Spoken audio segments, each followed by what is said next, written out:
На квасе, кефире или минералке. Споры о том, какой должна быть идеальная крошка, не утихают с момента изобретения самого блюда.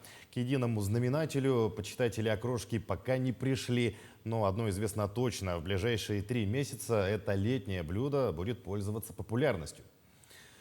В какую сумму оно обойдется якутянам в этом сезоне, узнавал Петр Васильев.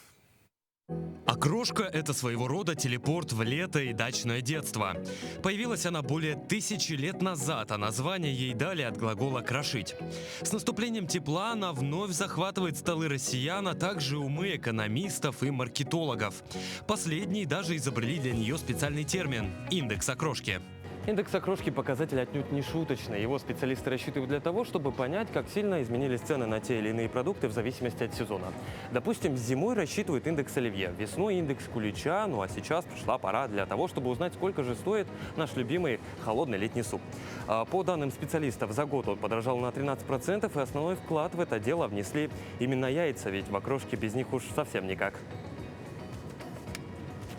Если говорить о ценах на компоненты окрошки в Якутске, то ситуация выглядит следующим образом.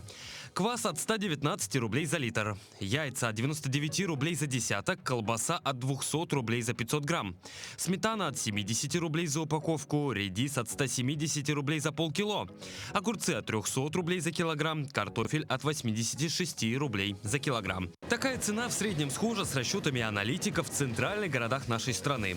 Там подобная порция окрошки обойдется в 500-600 рублей. Безусловно, на цены в Якутске сегодня влияют логистические особенности, переправа через реку, а также доставка скоропортящихся продуктов самолетами. Средний чек отличается от среднего ценника. Если люди в основном экономят и выбирают из всех вариантов одного продукта более дешевый, чек будет меньше среднего ценника. Этим вопросом занимается наше государство. Торговая сеть «Айгуль», как и все компании в республике, работает согласно приказу 22. Также хочу добавить то, что компания учитывает интерес каждого покупателя, и даже при использовании нашей системы лояльности мы предоставляем скидку даже на социально важные товары. Влияют на стоимость окрошки летние рынки. Там продукция, помимо того, что свежая, так еще и по более низким ценам. На прилавках уже есть свежая зелень, картофель, на очереди только редиска. Весной уже будет скоро, на днях уже будет. Окрошка – блюдо не только популярное, но и полезное. Как говорят диетологи, свежие овощи в ее составе помогут восполнить количество витаминов в организме, а также обезопасить от обезвоживания. Главное здесь по привычке после долгой зимы не разогреть ее в микроволновке. Петр Васильев, Георгий Григорьев, Якутск.